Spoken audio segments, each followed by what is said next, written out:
Welcome to Before AGI. We like to jump right in. So let's get straight into it today with some really fascinating stuff happening in AI. Absolutely.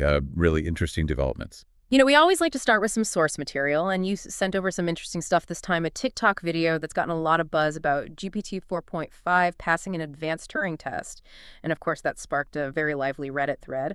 And then to really dig deep, we've also got the research paper itself, large language models pass the Turing test. It's great to have that range of perspectives, from that initial kind of viral moment on TikTok to people hashing it out on Reddit and then getting into the details of the research itself. Yeah, you get to see how a story evolves from, like a quick take to a more nuanced conversation and then what the actual research says. Exactly. So our mission today is to kind of break this all down for you and really try to figure out, what are the big takeaways here? What are the challenges that this presents? And what are the potential implications of all this for, someone like you who is plugged into the tech world? Right. And I think what's really interesting here is this idea of AI becoming so sophisticated at mimicking human conversation that it's really starting to challenge how we think about intelligence itself. Right.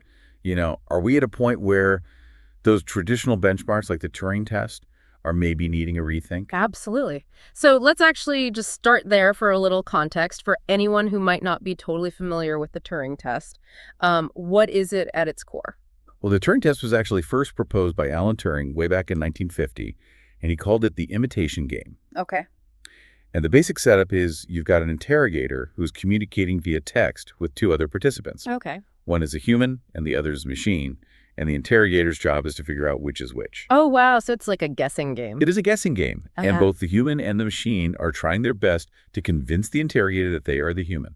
So there's that element of deception, right? Like they're both actively trying to fool the interrogator. Exactly. And Turing even imagined scenarios where they might both try to impersonate a woman, for example. Oh, interesting. Just to add another layer to the deception. So this test has had a huge impact on AI, right? Like it's been seen as this kind of key milestone or benchmark. Yeah, it's been incredibly influential. This idea that if a machine could consistently fool a human interrogator, it might be a sign that we're approaching something like human-level intelligence. Okay, so that's the background. Now, let's fast forward to this recent news with GPT 4.5 and this advanced Turing test. Right. So what happened here is actually quite remarkable. Okay.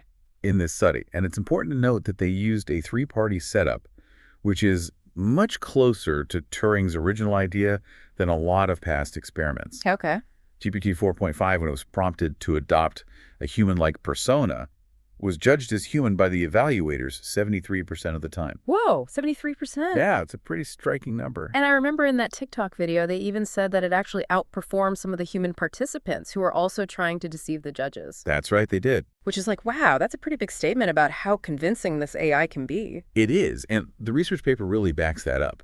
They emphasize the rigor of their experimental design with this three-party setup, allowing them to directly compare the AI's performance to a human in the same conversation. Right. And they also compared GPT 4.5 to other models to give some context. Oh, that's smart. Like they tested Llama 3.1, which is another large language model, and when they gave it a human-like persona, it was identified as human 56% of the time. Okay. And then, interestingly, when they tested GPT 4.0 without a specific persona, it only fooled the judges 21% of the time. Interesting. Which is very similar to Eliza. What's Eliza? Eliza is a very old program. It's from the 60s, actually, one of the first chatbots. Okay. And that also scored around 23%. Huh. So that's really interesting that the persona seems to play such a significant role. It does. It really seems to make a difference. And it's not like GPT 4.5 just got lucky, right? Like the research showed that its win rate was consistently above chance across both groups of participants. They had undergraduate students and then people recruited through prolific. Right. And that consistency across different groups of people is really important. Yeah. It suggests that this isn't just a fluke. The model is demonstrating a real capability here. Okay, so to recap, GPT 4.5, when instructed to act human, was super convincing in these short text-based conversations. Yeah. Even more so than some humans. Right. So now let's get to the heart of the matter. Why should we care? Right. What are the big takeaways here, the implications of this? Well, one of the most profound things I took away from this whole thing is actually in the researcher's conclusion. And it's something that Cindy Volvel also touches on in that TikTok video. Okay. Which is that machines have now reached this level where they can mimic human conversation so well that they're actually often perceived as more human than actual humans, at least within this specific test environment. Yeah, it's almost like they're hyperhuman in a way. Right, and the paper puts it really eloquently. They say that a machine's success is inherently tied to people's changing conceptions of both humans and machines. I like that.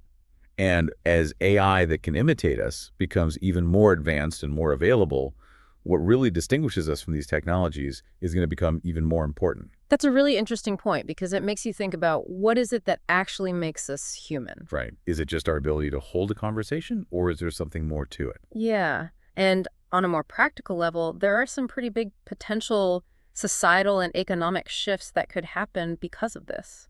Absolutely. And the TikTok video touched on this a bit, and the research paper goes into it in more detail. Yeah. But, imagine things like customer service jobs, or even certain types of online education or information sharing. If AI can do those things convincingly, it could really change those fields. Yeah, it makes you wonder, like, what are the jobs of the future going to look like if AI can handle so much of what we do now? Exactly. And the paper also talks about the potential impact on social functions, things that are traditionally carried out by people. Right, like those interpersonal interactions. Exactly. And then there's the whole issue of deception. Ooh, yeah. If AI can mimic humans so well, it could be used for things like social engineering attacks or spreading misinformation. That's a scary thought. It is. It's something we really need to be mindful of as this technology advances. And then there's this idea of counterfeit people that the paper mentions. Oh, yeah, I remember that. It's kind of creepy, but also fascinating. Like, Yeah. if we have these systems that can imitate human interaction so effectively, what does that mean for our relationships and our ability to trust? Yeah, like how do we know if we're interacting with a real person or just a really good AI? Right. And the paper even talks about this possibility that people might start spending more time interacting with these AI simulations, which could then influence their beliefs and their behavior. Wow. It's like this whole other layer of reality that could emerge. And, potentially even devaluing real-world human interaction. Yeah, which is kind of a disturbing thought. It is. It's a lot to unpack. Okay, so we've talked about the potential positive impacts, but also some of the scarier possibilities. Right. Now, what about some of the challenges or alternative viewpoints? Right. The Reddit thread in particular had a lot of different opinions. Some people were skeptical. Yeah, there was definitely some healthy skepticism in there, which is good. Yeah, it's important to question these things. Absolutely. So one of the big questions is, does passing the Turing test actually mean that an AI is intelligent, or is it just really good at mimicking human language? That's a question that's been debated for decades. Right. Is it true intelligence or just advanced pattern recognition? Right. And I think the paper itself even mentions the Eliza effect. Okay, remind me what that is again. So the Eliza effect is this tendency we have to attribute human-like qualities to even very simple AI systems. Okay, so like we might think a chatbot is feeling emotions even though it's just code. Exactly. And so it's possible that some of the people who thought GPT-4.5 was human were falling prey to this Eliza effect. Interesting. But the researchers also noticed that the interrogators seem to be taking into account what they already knew about how AI behaves. Okay. So, for example, sometimes they identified Eliza as human because it was giving sarcastic or rude answers, which they didn't expect from a chatbot. Oh, that's funny. Yeah, so it suggests that there's more going on than just simple anthropomorphism. Right. The interrogators were actually using their knowledge of AI to try and make these judgments. So the paper also pointed out that the interrogators weren't necessarily focusing on traditional measures of intelligence like, facts and logic. Right. They were paying more attention to social and emotional cues. Exactly. Things like the way the AI used language, its personality, whether the conversation flowed naturally, those kinds of things. Huh, that's really interesting. And one of the most telling things was that one of the factors that most strongly correlated with correctly identifying a human was when the witness didn't know something. Oh, wow. Yeah. So as AI becomes more and more knowledgeable, a lack of knowledge might actually become a sign of humanness. That's a really mind-bending thought. It is. It kind of flips the script on what we think of as intelligence. Okay, so we know that the AI was really good at mimicking humans when it was given that specific persona. Right. But does that mean it actually has some kind of inherent human-like intelligence, or is it just following instructions really well? That's a really important question. And the researchers themselves acknowledge that prompting plays a big role here. Okay. But they also argue that the ability to be prompted effectively is itself a sign of these models' capabilities. Right. Like it's not just blindly following instructions, it's understanding what's being asked of it. Exactly. Yeah. But it does raise questions about how well this would work in more open-ended conversations where there isn't that clear guidance. And that's something that came up in the Reddit thread as well. It did. Like some people were saying that the Turing test might be outdated. And that even though these language models can sound very human, they might not actually be capable of genuine reasoning. Right. And one commenter even said that they had seen inconsistencies in the way these models reason, even though they're very fluent. Right. So it's like they can talk the talk, but can they walk the walk? Exactly. And the paper even suggests that doing longer Turing tests would be a good way to test this further. Makes sense.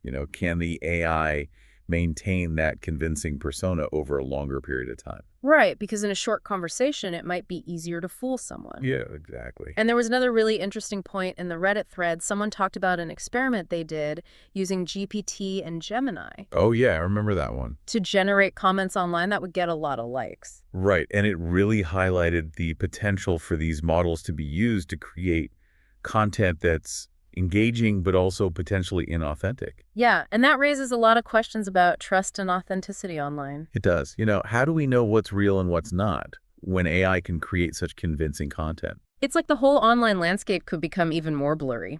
It's a bit unsettling. Okay, so with all this in mind, let's talk about some real-world applications and trends. Okay. Like, how might all this play out in the real world? Well, I think the most obvious applications are going to be in areas where natural-sounding conversation is really important, Okay. like customer service. Right.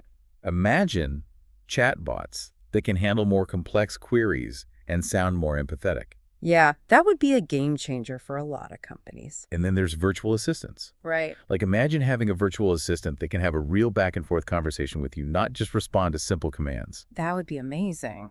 And then there's even the potential for AI companions, Oh, wow. like in virtual worlds or online games. So it's like the line between human and AI interaction is getting blurrier. Yeah, it is. And the researchers suggest some interesting areas for future research that really highlight this trend, like doing longer Turing tests. Okay. And also involving different kinds of participants like AI experts themselves. Interesting. And even looking at how incentives might affect how accurately people can tell the difference between humans and AI. And they also talk about the strategies that the interrogators used. Right. Which I found fascinating. Yeah, me too. Like they started with small talk, then they tried to probe the AI's social and emotional qualities, and then finally they asked more direct knowledge-based questions. It's like they were trying to figure out how to crack the code. Exactly. And the fact that certain techniques like jailbreaking prompts were somewhat effective while asking about the weather tells us something about what these models are good at and where they still struggle. Right. Like they're better at mimicking human conversation than they are at understanding the real world. Exactly. And then there were the reasons the interrogators gave for their judgments, which were all over the place. Mm-hmm. Some focused on the AI's linguistic style or how the conversation flowed. Others mentioned socio-emotional factors. And some just said it was a gut feeling. Yeah, like they couldn't quite explain it, but they just knew. And interestingly, the most accurate judgments often came down to how the AI handled specific questions and whether it seemed to lack expected knowledge. Okay, so bringing it all together, this whole deep dive into the Turing test results shows us that AI has made some serious progress in being able to hold human-like conversations. It has. And while the debate about what this means for the concept of intelligence is going to continue, the practical implications for how we interact with technology and even each other are becoming more and more important. Absolutely. This research really raises some fundamental questions about trust, the nature of human connection, and the future of work and online interaction. It's something we all need to be paying attention to. It is. So as we wrap up here, I want to leave you with a couple of questions to think about. Okay. What aspects of human interaction do you think are still uniquely human? Right. And will be the hardest for AI to replicate convincingly in the long run? Good question. And how might these advancements start to shape your own field of work or just your day-to-day life? Yeah, those are things we all need to be considering as this technology continues to evolve. Absolutely. Yeah. So if you enjoyed this deep dive and want to explore more cutting-edge topics in the world of AI, be sure to subscribe to the Before AGI podcast for more deep dives. And for even more AI content, including tutorials and deeper insights, check out my YouTube channel, Ian Ochieng AI. Thanks for diving deep with us today. See you next time.